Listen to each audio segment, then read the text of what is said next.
The title of our sermon today is Fear Not, Find Faith, or subtitled The Promise of God's Presence and Power. So mga kapatid, our main verse today is Isaiah 41 verse 10. Basahin nga po natin. So do not fear, for I am with you. Do not be dismayed, for I am your God.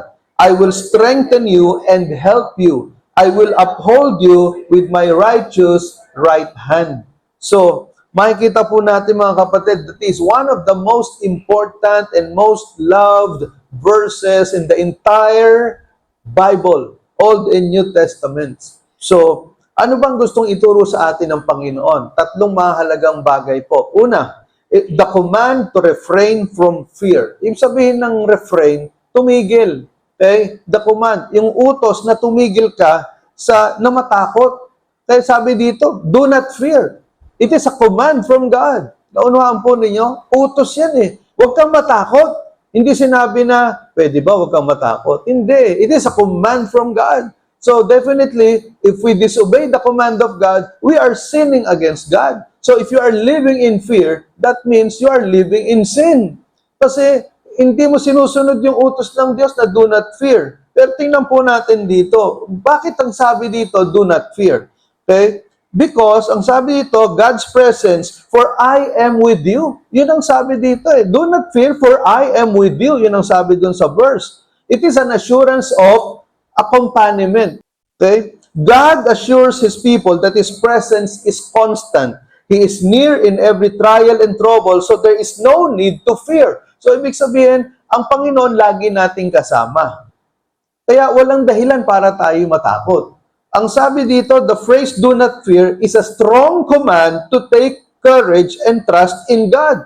Ito daw ay matinding utos na magtiwala sa Panginoon at magpakalakas ng ating puso sa Panginoon. Kaya nga one of my most favorite verses in the New Testament is Ephesians chapter 6 verse 10. Ano nakalagay sa Ephesians 6:10? Be strong in the Lord and in His mighty power.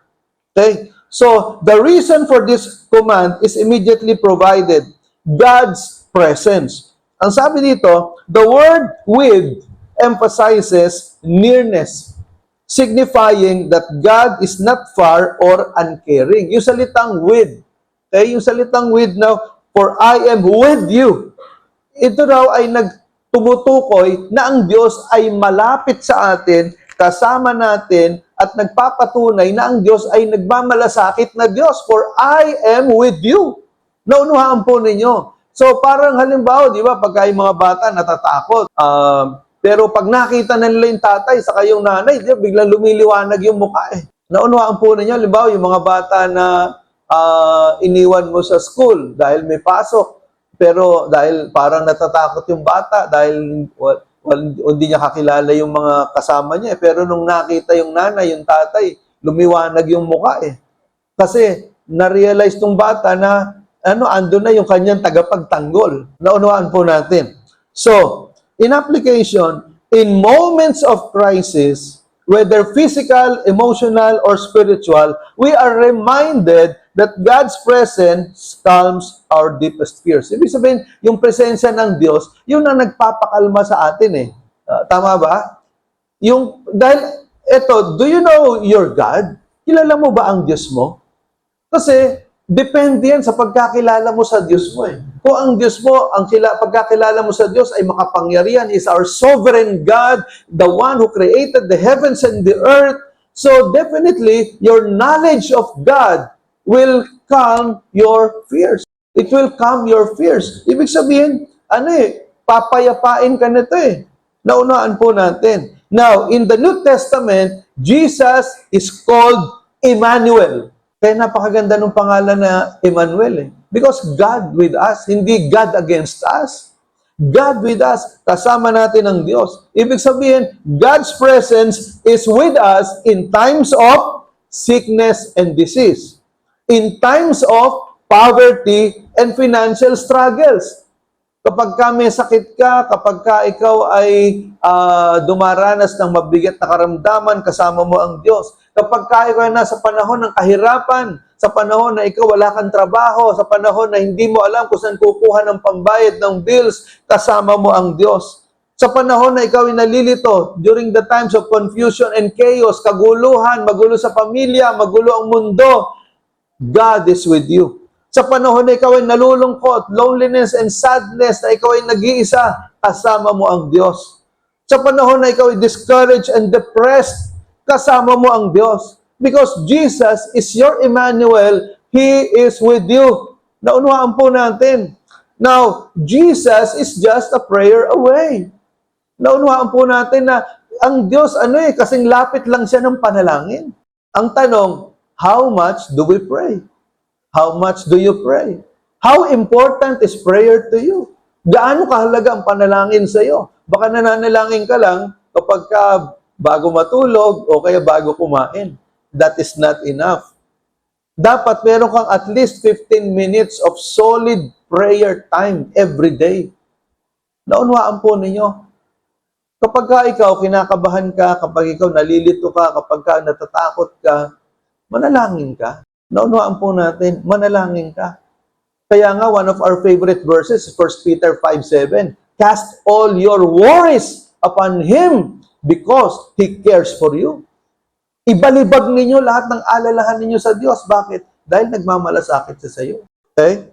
Now, ito pong I'm sure kilala niyo si Nick Vujicic, no? Si Nick Vujicic, siya po ay no arms, no legs.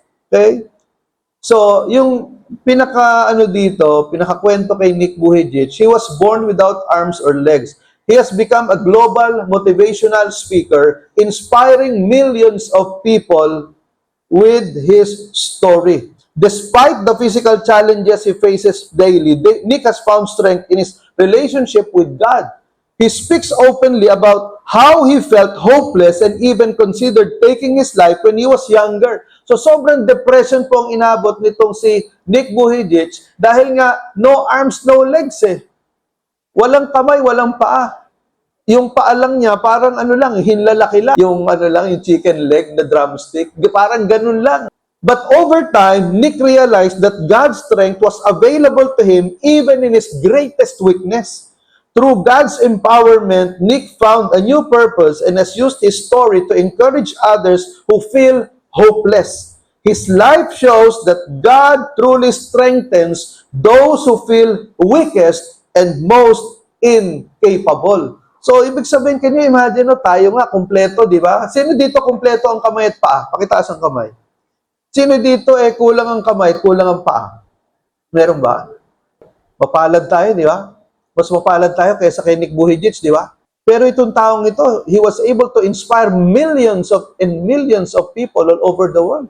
Kung saan-saan nakakarating itong taong ito dahil sa motivational speaking. Why? Because he surrendered his life to Jesus Christ. When he surrendered his life to Jesus Christ, doon nagsimula yung pagbabago ng kanyang buhay. Now, second is the call to resist discouragement. Ang sabi dito, do not be dismayed. Ano ba sa Tagalog ng do not be dismayed? Okay? Huwag kayong madismaya. Huwag kayong panghinaan ng loob. Huwag kayong panghinaan ng loob. Ang sabi dito, no?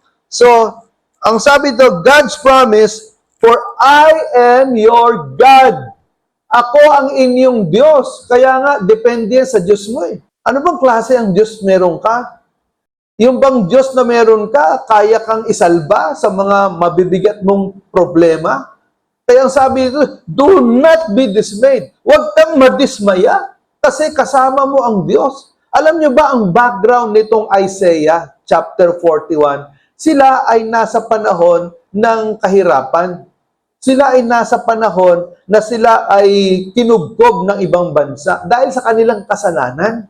Pero sinasabi dito ng Panginoon na dahil may kasalanan kayo, kaya kayo nagkakaganyan. Pero huwag kayong mag-alala. Do not be dismayed, for I am your God. Naunawaan po natin na kahit gaano katindi yung kasalanan ninyo, at dahil sa kasalanan ninyo, nagkaganyan kayo, hindi ko kayo pababayaan. Naunawaan po natin mga kapatid. So, the affirmation of relationship. God claims ownership of His people. He is not a faraway God. Hindi siya yung Diyos na malayo, na mahirap lapitan. Ang sabi dito, this covenant relationship provides a foundation for trust. Ano ba yung covenant relationship? Covenant relationship is like marriage. Hindi ba pagka kinakasal ang mag-asawa, di ba? Sa hirap at ginhawa, di ba? Ano pa kasunod nun? In sickness or in health, in richer or poorer, till death do us part. Ano yung death na yun? D-E-B-T ba yun? O D-E-A-T-H? Depende po, Pastor, kung sinong kausap nyo.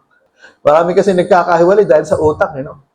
Pero ang totoo niyan, yung kamatayan, hanggang sa tayo paghiwalayin ng kamatayan. Yun ang ibig sabihin nito. Yung covenant relationship sa atin ng Diyos. Kaya sabi ng Panginoon, for I am your God. I have a covenant relationship with you. Hindi ko kayo iiwanan. Kahit namang makasalanan kayo, hindi ko kayo pababayaan. Naunawaan po natin. So, do not be dismayed gives the idea of not losing hope or being shattered by fear. Sinasabi dito na yung do not be dismayed, huwag kayong panghinaan ng loob. Huwag kayong mawalan ng pag-asa dahil ako ang inyong Diyos. Huwag kayong mawasak ng takot. Huwag kayong mabuhay sa takot. So, the reason given here is the covenant relationship na, for I am your God. This phrase, na yung phrase, ano yung parirala? Yung parirala na, do not be dismayed, it assures Israel that their God is committed to them and will act on their behalf even in their oncoming darkest moments in the hands of the Babylonians. Bakit po? Paparating ang mga Babylonians. Kukubkubin sila.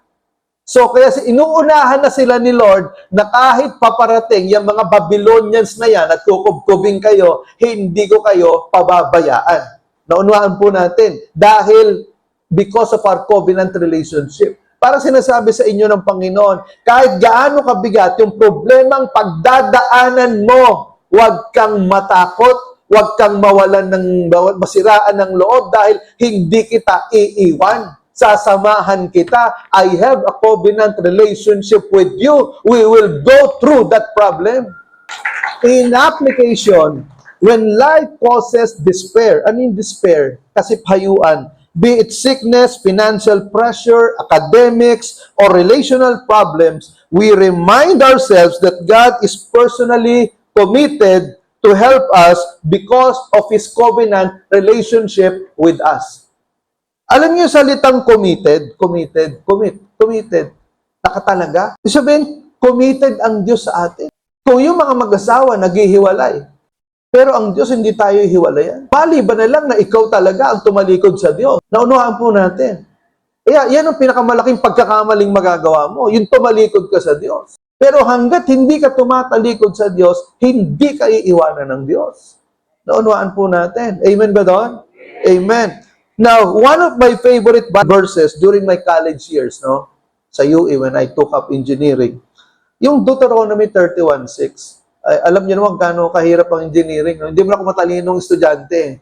Average lang ako eh. Kaya talagang sobrang hirap ko sa nung ako when I took up my engineering course. Lalo na, walang evaluation ng professor nung panahon na yun. Kaya kahit anong gawin ng professor, i-terrorize sa mga estudyante, walang pagkakataon ng mga estudyanteng magsumbong eh. Walang pwedeng hindi kagaya ngayon. Nako, hindi pwede ang mga professor ay mga terorista, ibabagsak ka sa evaluation. Kasi when I was in WCC, nung ako po'y pinalad, ginawa ng Panginoon na Dean ng Arts and Sciences ng World City Colleges, ang dami kong hindi ni-renew ng mga faculty. Bakit? Bagsak sa evaluation. Kahit may doctorate pa nga, hindi ko pa rin ni-renew. Bagsak sa evaluation. Pero mga kapatid, no, nung when I was in college, talagang grabe, yung dusa ko dyan. Kaya ito yung Deuteronomy 31:6. Ito yung nagpalakas sa akin eh. Sabi dito, be strong and courageous. Do not be afraid or terrified because of them. For the Lord your God goes with you. He will never leave you nor forsake you. Naunahan po nito. Huwag kayong matakot. Be strong and courageous. Ang sabi ng Panginoon, utos yan. Do not be afraid or terrified because of them. Ano ba yung them na yan? Okay, palitan mo yan. Yung takot mo, ilagay mo doon sa them.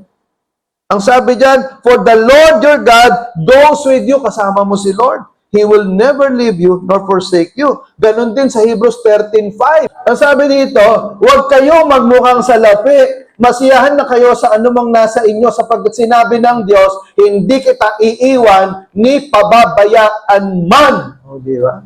Naintindihan niyo ba, mga kapatid? Okay? Now, there is an anecdote regarding one of my most favorite Bible heroes or modern-day heroes, si Hudson Taylor. Si Hudson Taylor, he was the pioneer missionary to China in the 1800s. He faced overwhelming challenges. Grabe yung pinagdaanan ni Hudson Taylor sa China. Opposition from the government, poverty, illness, kahirapan, namatayan pa siya ng anak. Naku, grabe, nagkasakit yung buong pamilya, nasunog yung printing press, at tapos kalaban niya yung mga Chinese na mga, binabato yung bahay nila. Pagka nagpipreach siya, binabato siya, duguan yung mukha niya, pag-uwi niya ng bahay. Ganong katindi yung pinagdaanan ni Hudson Taylor. And one night, Taylor was feeling particularly dismayed and wrote in his journal about his overwhelming stress and discouragement. Sobrang discouraged na. But as he prayed, he remembered the promise of God, I am your God. Siguro nabasa ni Hudson Taylor, Isaiah 41 verse 10. That simple yet profound truth renewed his courage. In the midst of his despair, Taylor found peace, knowing that the same God who called him was still in control. Ibig sabihin, na-realize ni Hudson Taylor, my God is the sovereign God who is in control of everything. After the trials, God's sovereignty and personal care for His people brought him through many hardships in his mission work. So, ganun po nangyari, mga kapatid. Kaya si Hudson Taylor, one of the most beloved missionaries of all time. Napakalaki ng utang na loob ng mga Chinese kay Hudson Taylor. Kasi kung wala si Hudson Taylor, hindi makakarating ang gospel sa China. The three commitments of God to His people. Ano ba yung three commitments ni Lord? Una, the commitment to reinforce His people. I will strengthen you. You know, ibig sabihin yung commitment ni Lord sa atin, sa Israel, is to reinforce. Ano is reinforce? Palakasin. Kaya sabi ko, I will strengthen you. Pangalawa, the commitment to respond with help. I will help you. So yun ang pangalawang commitment ng Diyos sa Israel, na tutugunan ko yung pangailangan mo, tutulungan kita. I will help you. Hindi sinabi na I may help you or I shall help you. Alam naman natin sa English language, pag ginamit yung will, mabigat yan. Di ba? Ibig sabihin ng will, sigurado. Pag sinabi mo na, I will come to church, I will go to church, ibig sabihin, talagang, nanindigan ka, pupunta ako sa church, walang makakapigil sa akin. Pangatlong commitment, the commitment to remain faithful. I will uphold you. Sasamahan kita, tutulungan kita. Naunawaan po ninyo, these are the three commitments of God to Israel and to us, to you. Naunawaan po natin. So, what is the significance of the right hand of God in the Bible? Ang sabi dito kasi, di ba, na I will help you, I will uphold you with my righteous right hand. Di ba? With my righteous right hand. So, ano ba yung right hand dito? Anong sabihin ng righteous right hand dito? Ang ibig sabihin nito, the powerful symbol of God's strength and justice. In ancient times, the right hand was associated with authority, action, and righteousness. It assures us of God's commitment to justice and covenant faithfulness. So, ibig sabihin, noong lumang panahon, pag sinabi mong righteous right hand, ito ay nagsisimbolo ng kamay ng otoridad, isang kamay na gumagawa, isang kamay na matapat, isang kamay na matuwid, at isang kamay ng hustisya.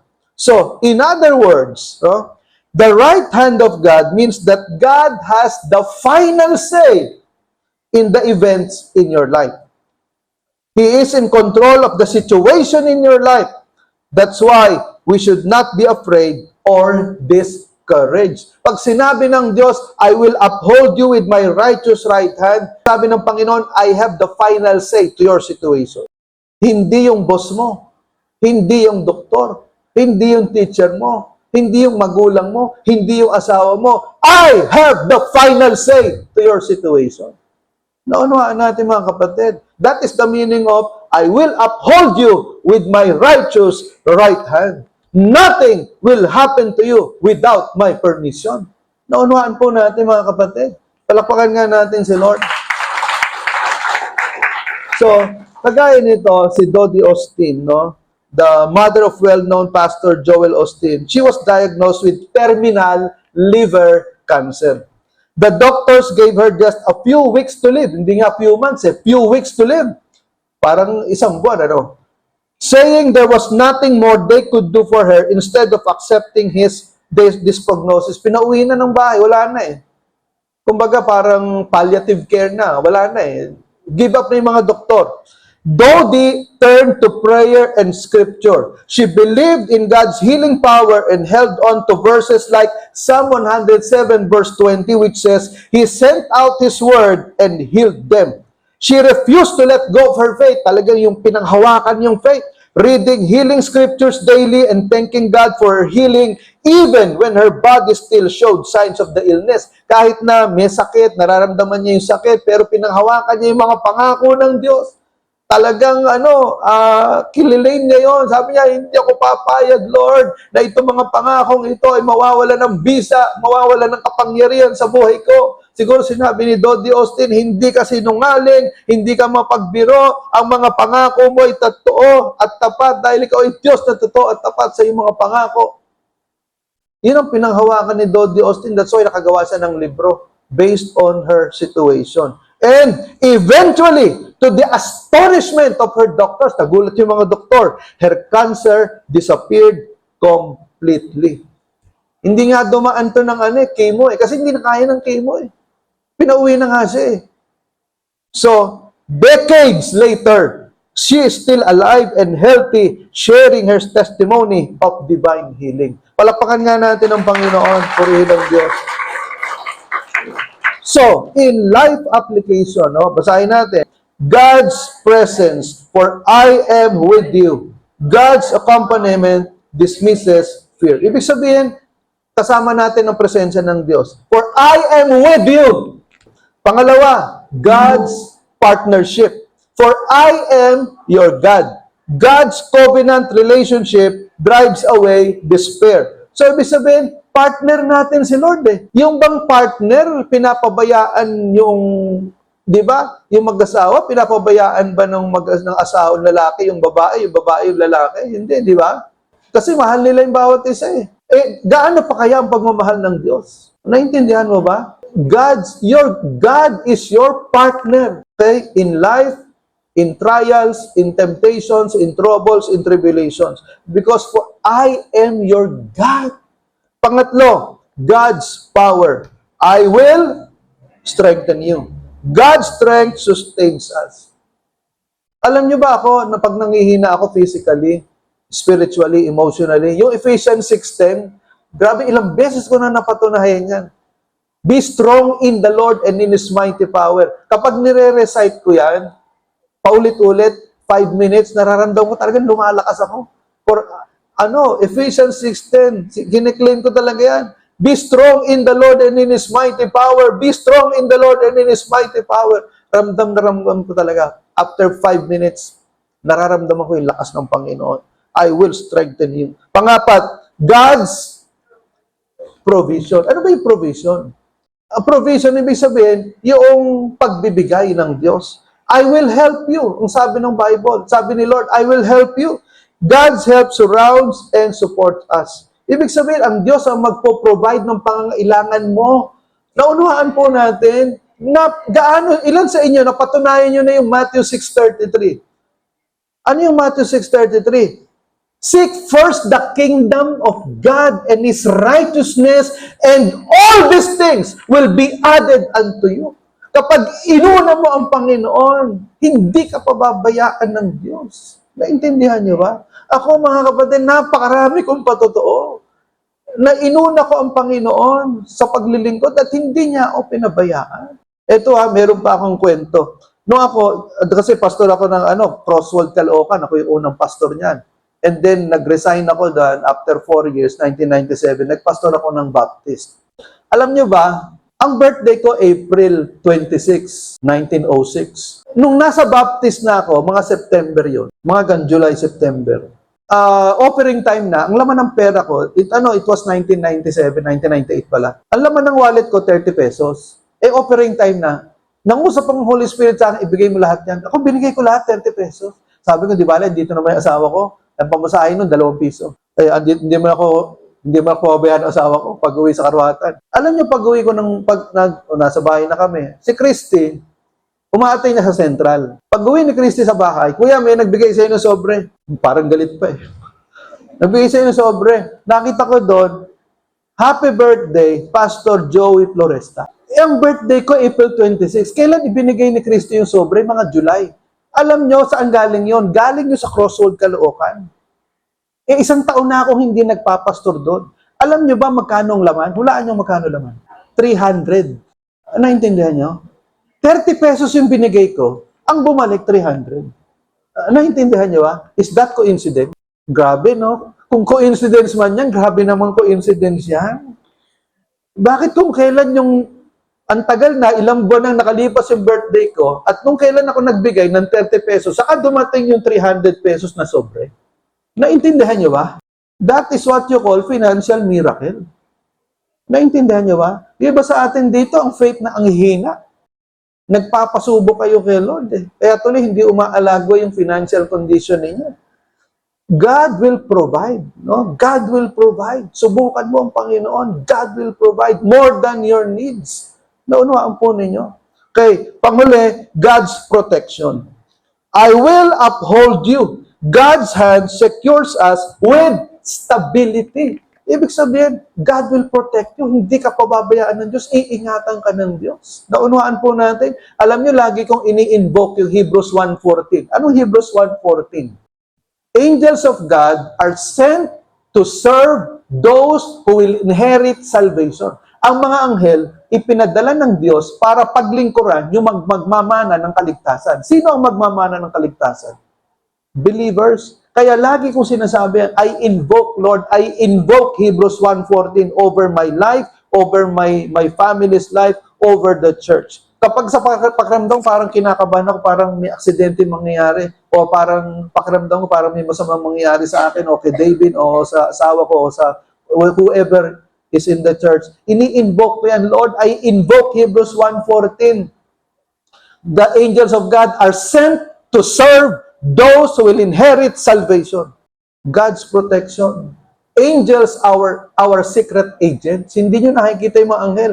Pero ang anghel, nandyan lang. Mga secret agents ni Lord yan. Okay? Now, last illustration, last story.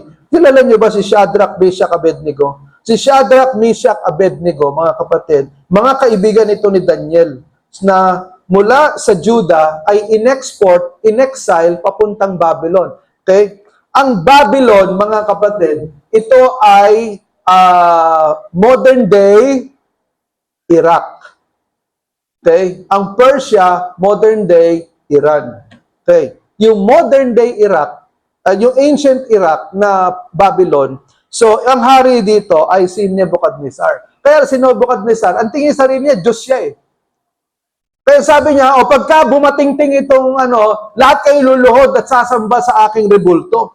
Ang ginawa nitong si Shadrach, Meshach, Abednego, hindi sila sumamba, hindi sila lumuhod, di sinumbong sila. Galit na galit ngayon si Shadrach, Meshach, galit na galit si Nebuchadnezzar. Sabi niya, halika kayo, Shadrach, Meshach, Abednego, bakit hindi kayo lumuluhod sa rebulto ko? So, kasi po, kapag halimbawa, ganyan nga na hindi luluhod, itatapon sa sa blazing furnace, no? So, ang ginawa nga nito, sabi, furious with rage, Nebuchadnezzar summoned Shadrach, Meshach, Abednego So these men were brought before the king. Shadrach, Meshach, Abednego replied to the king, "O Nebuchadnezzar, we do not need to defend ourselves before you in this matter." Sabi dito, basahin natin. "If we are thrown into the blazing furnace, the God we serve is able to save us from it. He will rescue us from your hand, O king. But even if he does not, we want you to know, O king, that we will not serve your gods or worship the image of gold you have set up." Grabe, tatapang ng tatlong kabataan, ano? Ilang kayang kabataan ng kasing tapang ni Shadrach, Meshach, Abednego dito? Grabe, kamatayan nito, iahagi sa blazing furnace, sa pugon. Galit na galit ngayon si Nebuchadnezzar. So, tingnan natin. The king's command was so urgent and the furnace so hot that the flames of the fire killed the soldiers who took up Shadrach, Meshach, Abednego, and these three men firmly tied fell into the blazing furnace. Ang ginawa ni, sabi ni Nebuchadnezzar, "Pag-initin nyo ng 7 beses!" Galit na galit. O, nung inihagis, no? Nung inihagis, yung mga soldiers na naghagis, na soldiers ni Nebuchadnezzar, sila ang nasunog. So, then King Nebuchadnezzar leaped to his feet in amazement and asked his advisors, "Weren't there 3 men that we tied up and threw into the fire? Di ba 3 lang hinulog natin?" They replied, "Certainly, O king." Then they said, "Look, I see 4 men walking around in the fire, unbound and unharmed, and the 4th looks like a son of the gods." Di ba 3 lang ihinulog natin? Bakit 4 yung naglalakad sa apoy? At yung pang-4, parang anak ng Diyos. Nebuchadnezzar then approached the opening of the blazing furnace and shouted, "Shadrach, Meshach, Abednego, servants of the Most High God, come out! Come here." So, tingnan po niyo, sabi ni Daniel 3:26-30. So, Shadrach, Meshach, and Abednego came out of the fire. They saw that the fire had not harmed their bodies, nor was a hair of their head singed. Their robes were not scorched, and there was no smell of fire on them. So, tingnan po ninyo, ano sabi dito? Si Shadrach, Meshach, Abednego, they came out of the fire. Pero yung fire, hindi nasunog yung kanilang katawan. Kahit isang hibla ng buhok, hindi nasunog. Eh, di ba, daling masunog ng buhok? Kahit isang hibla, walang nasunog. At yung damit nila, hindi nasunog. Okay? Etong sabi, eto na, nangyari. Dahil sa patutuong ito, nitong 3, ang sabi ni Nebuchadnezzar, then Nebuchadnezzar said, "Praise be to the God of Shadrach, Meshach, and Abednego, who has sent his angel and rescued his servants. They trusted in him and defied the king's command and were willing to give up their lives rather than serve or worship any God except their own God. Therefore," tingnan niyo yung decree ni Nebuchadnezzar, "Therefore, I decree that the people of any nation or language who say anything against the God of Shadrach, Meshach, and Abednego be cut into pieces and their houses be turned into piles of rubble, for no other God can save in this way." Tingnan po niyo, grabe, no? Yung patutuo ng 3 nagresulta sa worldwide na decree. Naintindihan po ninyo? Okay? Then, ito pa matindi, doon sa last verse, then the king promoted Shadrach, Meshach, and Abednego in the province of Babylon.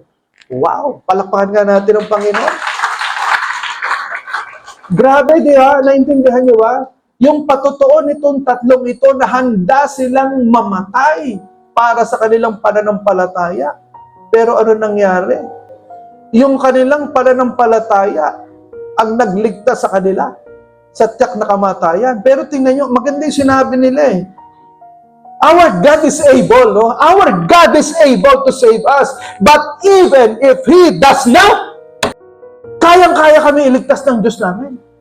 Pero kahit hindi niya kami iligtas, hindi pa rin kami sasamba sa iyo, Nebuchadnezzar, at sa mga Diyos-Diyosan mo. Sasamba pa rin kami sa Diyos. Kaya mo bang sabihin yon? Kaya mo sabihin na kahit hindi sagutin ng Diyos yung panalangin mo, kahit hindi ibigay sa iyo ng Diyos yung hinihiling mo, hindi ka tatalikod, hindi ka magtatampo sa Diyos, maglilingkod ka pa rin sa Panginoon. Kaya mo ba? Ang sabi dito, they came out of the fire. Ano ibig sabihin? Hinayaan sila ng Diyos na dumaan sa fire. They came out of the fire. May mga pagkakataon, God will protect you from the fire. Merong ganon. Pero may mga pagkakataon, God will allow you to walk through the fire. But the good thing, the promise of God is, if He will allow you to walk through the fire, He will walk with you through the fire. Naintindihan niyo ba? Kasama mo ang Diyos na lalakad sa apoy. Naintindihan niyo ba? That is the promise of God. Yes, sinabi, Lord, for I am with you. I am your God. Hindi kita pababayaan. Naunawaan po natin. And in conclusion, Isaiah 41 verse 10. Basahin natin ulit para ito'y maikintal sa ating mga puso at isip. 1, 2, 3, go. So do not fear, for I am with you. Do not be dismayed, for I am your God. I will strengthen you and I will help you. I will uphold you with my righteous right hand. Now, in the New Testament, 1 John 5, 4-5, ang sabi ng Bible, for every child of God defeats this evil world, and we achieve this victory through our faith. And who can win this battle against the world? Only those who believe that Jesus is the Son of God. Mga kapatid, ang mundong ito punong-puno ng kasamaan. Punong-puno ng problema. Punong-puno ng mga unfairness ang buhay natin. Puno ng sakit, hirap, kapighatian. That is part of the evil world. Pero sabi ito, we can achieve victory. Pwede tayong maging mapagtagumpay. Bakit? Because of our faith in God. Kaya yung faith mo, wag mong bibitawan yan. Yan ang kalasad mo. Regalo ng Diyos sa iyo yung faith. Faith is a gift from God. Wag mong bibitawan yan. At ang sabi, sino ang magtatagumpay sa mundong ito? Sila na nampalataya na si Jesus ang anak ng Diyos. Ang tanong ko sa inyo, do you believe that Jesus Christ is your Lord, God, and Savior? Have you surrendered your life to Jesus Christ as your only Lord, only God, only Savior? Your faith will give you the victory. Let us pray. O Panginoon, narinig po namin ang mensahe mo sa umagang ito. Dalangin po namin, Panginoong Diyos. Lord, maunawaan po namin, maisa puso namin, Lord, ang tunay na kahulugan ng Isaiah 41 verse 10. So do not fear, for I am with you. Do not be dismayed, for I am your God. I will strengthen you, and I will help you. I will uphold you with my righteous right hand.